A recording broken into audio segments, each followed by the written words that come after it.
Intelligence officers are trained to gain insights from the smallest details. At Watches of Espionage, we often analyze timepieces worn by world leaders, including Kim Jong-un's IWC and Vladimir Putin's intriguing habit of removing his watch during interviews. In this video, we'll discuss the watches worn by current U.S. presidential candidates and serving presidents from the past 40 years. As we often say, a watch is never just a watch. Watches of Espionage is curated by a former CIA case officer with a passion for timepieces. On the WOE YouTube channel, we explore the intersection of watches and the military, intelligence, and national security. Be sure to like, subscribe, and hit the bell icon to be informed when we release new videos. You can tell a lot about a person by their wristwatch. This is especially true of politicians who meticulously curate their appearance. Analyzing their timepieces can provide insight into how they view themselves and want to be perceived by their constituents. On the WOE Dispatch, we've written about CIA analysis of foreign leaders' timepieces. We have also analyzed watches worn during the conflict in Ukraine and even the watches favored by the leaders of prominent terrorist organizations. For CIA analysts, a leader's watch provides unique insight into their personality and what they are trying to telegraph to the population in the broader world. Rolex has long crowned itself as the watch worn by men, now people, who guide the destinies of the world, and the lesser-known Vulcain cricket is referred to as the watch of presidents, having been worn by Harry S. Truman. In reality, no one brand can claim this title, and presidents have worn watches from the attainable Timex Ironman to Patek Philippe. Before delving into the watches most commonly associated with U.S. presidents over the past few decades, let's take a closer look at the watches worn by the current U.S. presidential candidates. To be clear, WOE is an apolitical platform. Our analysis of political figures and their watches is presented as an informational exercise not intended to align with one side or the other. If you are triggered by seeing a picture or watch of a president you disagree with, take off your shoes and go outside. Feel the grass between your toes. The hipsters call this earthing or grounding, and it's the second most effective method hippies use to relax. To start, let's unpack the watches worn by former president and current Republican candidate Donald Trump, a man who is no stranger to luxury timepieces. The last time we discussed the former president was after the assassination attempt, when a U.S. Secret Service agent was seen wearing a special unit-specific version of the Omega Seamaster. Forever associated with wealth, Trump has been spotted wearing a Patek Philippe Ellipse, a Rolex Day Date, and a square case Vacheron Constantin, all of which are solid gold. As someone who portrays himself as a successful New York real estate mogul, these watches are spot on. Solid gold watches from some of Switzerland's biggest names are exactly the type of timepieces you expect a real estate mogul to wear on the golf course in Palm Beach or around a dinner table in Mar-a-Lago. Moving across the aisle to Kamala Harris, the Democratic U.S. presidential candidate and current vice president has been spotted wearing a pair of Cartier watches, with both designs stemming from Cartier's more recent history. A Swiss luxury brand dating back to 1847 and closely associated with jewelry, Cartier is consistently popular with women and sits in the coveted number 2 position behind Rolex in terms of Swiss watch industry turnover, earning an estimated 3.1 billion Swiss francs in 2023, which is around 3.7 billion freedom dollars. What can we learn from Kamala Harris's Ballon Bleu, a 33mm steel and gold watch that will set you back around $9,000? The Ballon Bleu, introduced in 2007, is one of the more modern references in the brand's extensive catalog of classics. The message here is simple: to present Harris as a classy yet modern and progressive leader with a particular appeal to women voters. Harris's running mate is Minnesota Governor Tim Walz, who has been the subject of no shortage of scrutiny in recent months, with many calling into question his claims about past military service. Setting that aside, Walz has been spotted on numerous occasions wearing a Hamilton khaki Field Murph, a production model inspired by a prop watch used in 2014's Interstellar. The Democrat campaign has portrayed Walls as America's Midwestern dad, and such a persona should wear a Hamilton. The vintage military-style field watch makes sense given Walls's background and also avoids the appearance of luxury, coming in at around $1,000. Trump's running mate is J.D. Vance, a United States Senator from Ohio and a Marine Corps veteran. In many recent appearances, Vance doesn't wear a watch at all, but he has been seen regularly wearing an Apple Watch.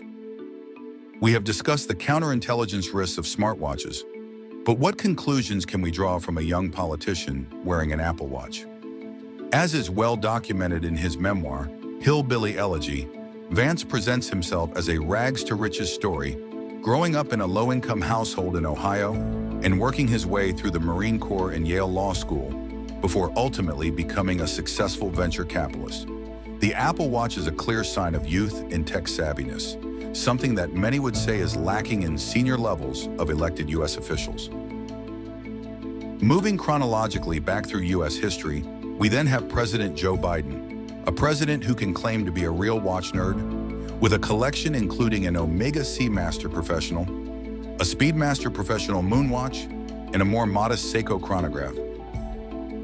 When Biden was inaugurated in January 2021, he skipped his Omegas and opted for a then brand new blue dial steel Rolex Datejust on a Jubilee bracelet, a Christmas gift from the First Lady.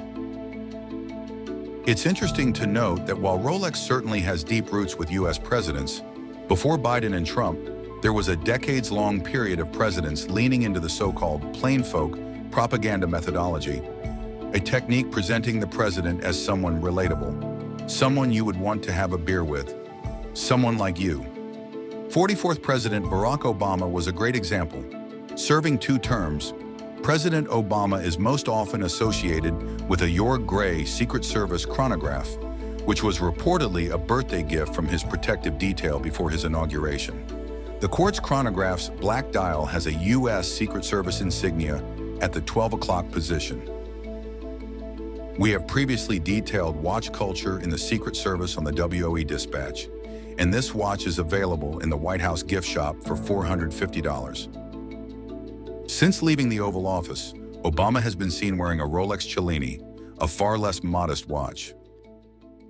Also leaning into the plain folk ideology was President George W. Bush, who wore a modest Timex Indiglo with an American flag at 12 o'clock on the dial while in office. As a president known for his punctuality, it was a utilitarian timepiece that looked the part without breaking the bank. In fact, you can still buy a gold-tone version of the watch today directly from the George W. Bush Presidential Center for a paltry $60. It's important to note that President Bush came from a political dynasty and likely could afford any watch he wanted. Again, these choices are rarely made in a vacuum. Going way back in time, we have one of the most celebrated president watch collectors, William J. Clinton. While he found fame for other, more notorious reasons, President Clinton is also known for his extensive watch collection that includes brands like Panerai, Zenith, JLC, and even A. Lange and Söhne. But during his presidency, Clinton deferred to the more modest digital timepiece, the Timex Ironman Triathlon. Plain folk once again. In stark contrast to the formal blue and black suits, the simple plastic timepiece became a trend in Washington, with many politicians on both sides of the aisle in the 1990s and 2000s. In post-government life, Clinton has been photographed wearing everything from Audemars Piguet to a limited edition JLC master compressor alarm, Navy SEALs. The first President Bush has a long history with the CIA and the world of intelligence, including as Director of Central Intelligence in 1976. He was also a president with an extensive watch collection, owning a pair of Patek Philippe models that included a pink gold automatic perpetual calendar reference 3940, as well as a 1968 Calatrava reference 3445 that he likely wore as Director of CIA. Both were later sold at auction by Christie's for $81,250 and $62,500 respectively. Finally, we have Ronald Reagan, the celebrated actor and politician who ascended to the commander-in-chief position in 1981. President Reagan wore a Rolex Datejust, or Air King, and was a quintessential Rolex man. Even more interestingly, he appeared to wear the watch with some frequency on the inside of his wrist. While both watches are traditionally encountered on the Jubilee bracelet, Reagan appears to have replaced it with an aftermarket bracelet later in life. At Watches of Espionage, we believe in wearing watches within the use your tools ethos, and these presidents are no different. But the tool in this case is communication, subtly sharing a message with potential voters and donors with the watches on their wrists. Whether it's Bush's Timex, a solid gold Patek or Vacheron on the wrist of Donald Trump, or a Cartier on Kamala Harris, once again, a watch is never just a watch. Drop a comment down below to let us know what you think of the watches worn by US presidents. Thank you for watching. Be sure to like, subscribe, drop a comment, and hit the bell icon to be informed when we release new videos. For even more, check out our website, watchesofespionage.com, for more content, as well as our collection of watch straps and other purpose-built tools designed for our community. Until next time, happy hunting.